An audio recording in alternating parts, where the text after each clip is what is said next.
This episode is sponsored by SmartVestor. Connect with an investing pro for free at RamseySolutions.com/invest.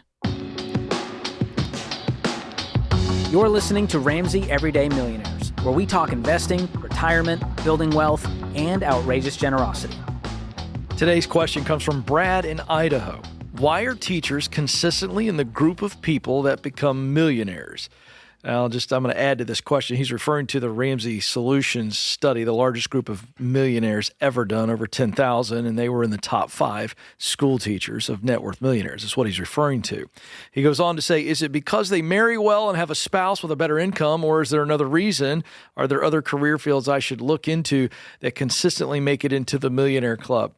I can't wait for Dave's take on this. I'll tell you one thing that I believe is absolutely a reason that teachers are in that group is because they are missional. They care deeply about their role. We also found in that same study that 96% of net worth millionaires love their work. And in the teacher case, they're very dedicated to be instructors. They care deeply about serving kids. And they've chosen work that is meaningful to them. And thus, they've decided that what they make is enough.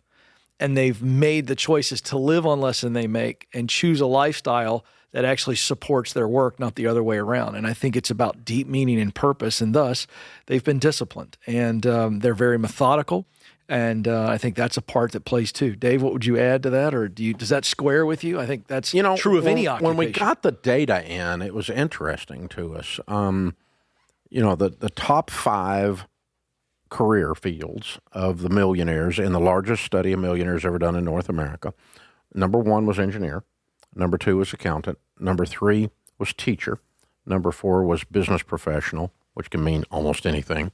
And number 5 was lawyer. Medical doctor didn't even make the top 5. They're number 6. And they are stereotypically worse with money than music artists. I mean, it's ridiculous. And so not all, in other words, not all of them, but I'm saying the stereotype is there for a reason. So what we figured out is that, okay, why do these 5 land there? And even when we look at further down the list, why do some of these, what do they have in common? And what it does disprove is that your income causes you to become a millionaire. Because 1/3 of the millionaires that we studied, 33% of them, never made over $100,000. So it's not your income. In other words, you can't earn your way out of stupidity. So what does an engineer, an accountant, a lawyer, a business professional, teacher have in common? And I think you hit it on the head when you said method. They are systems people. They work with a set of principles, and they don't have free rein to make up their own rules. When you're a lawyer and you go before the judge, you have to follow exact procedures, even exact ways of addressing the court. If it pleases the court, Your Honor. You don't talk to humans out the gas station that way. It's a set of procedures that you use. There's a proper set of motions and you don't have a choice. You don't get to, well, I'm creative. You're, old man in the robe. You don't get to say that. Okay. Right. You get to say, if it pleases the court, Your Honor. I mean, you don't have a choice in this. You don't have a choice when you're an engineer designing a bridge. There's basically one way, otherwise it falls. Yep.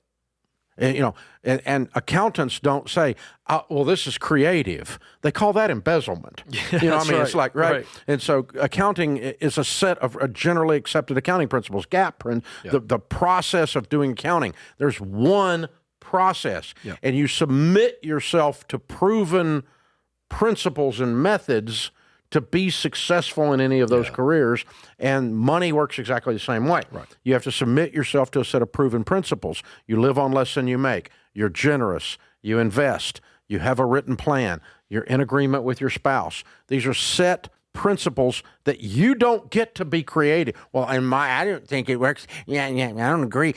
Who gives a crap if you agree? This is the way the bridge is built. Yeah. This is the way that you do a lesson plan if you're a teacher. Right. This is the proper methodology for instructing. It is so structured.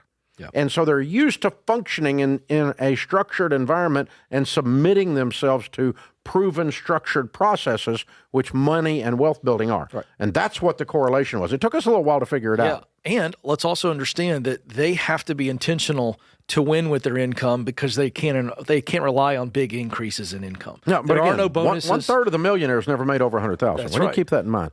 And but Brad, let me address one other thing.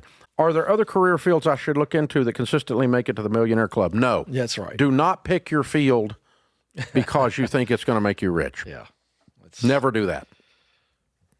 But are there processes that you can submit yourself to? Yes. That will get you into the Millionaire Club? Absolutely. There are. But you don't pick your career field because what you'll be is a miserable human being with a big income. Yeah.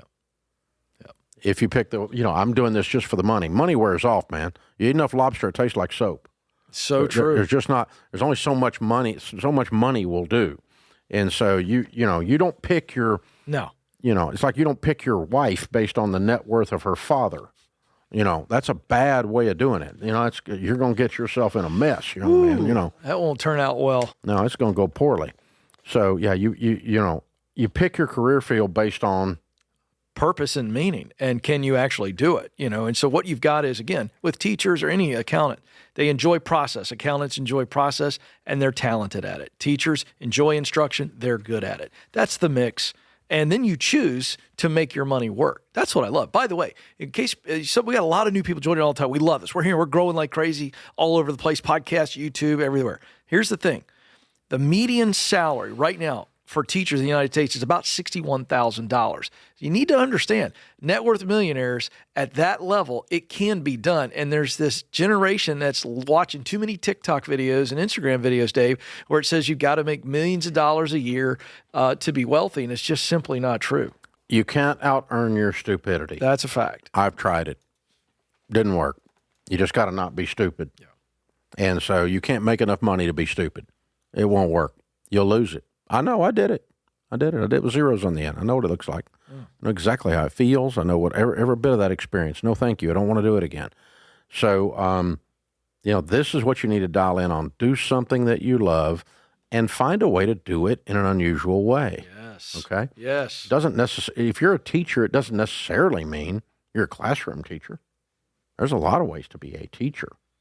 And a lot of things you can do. I have a gift of teaching. Yeah, absolutely. And so I'm a teacher. You teach financial principles in a lot of ways. Yeah. You've done it on 60 Minutes, and you've done it in 600 stations for years, and then you've done it in front of hundreds of thousands of people. And that's a very good point. If I love instructing, I'm not limited to a public school classroom. But that is also a wonderful place to do it. Yeah. Yeah. But it's not the only definition of a teacher. That's correct. So now, again, for purposes of that study, these were probably classroom teachers. Yeah, that's what we talk a lot about, sure. Yeah, but I don't think someone identifies in a survey of millionaires that they are a teacher if they're on the radio. That's probably not what they're. That's right. Probably not what they're doing, right? So, that's not the plan. So that's a really good question. Don't pick your career based on how much money you can make only. It should be a consideration. Mm-hmm. But don't pick it based on that only and go, I'm going to make a lot of money and that'll make me happy while I'm doing stuff every day that I hate doing. Yeah. No, that won't work. But also don't pick a career that says, this is going to make me happy and it's okay if I'm broke. That's not necessarily either. No. You should make more money if you're doing something you love because you're good at it, because you care about it, because you're creative, because you've got energy. You should make more money, not less. Yeah. So that's the way to get at it. Good question. Thanks for tuning in to Ramsey Everyday Millionaires. To learn more about investing, visit RamseySolutions.com/investing or click the link in the show notes. Ramsey Solutions is a paid non-client promoter of participating pros. Learn more at RamseySolutions.com/SmartVestor.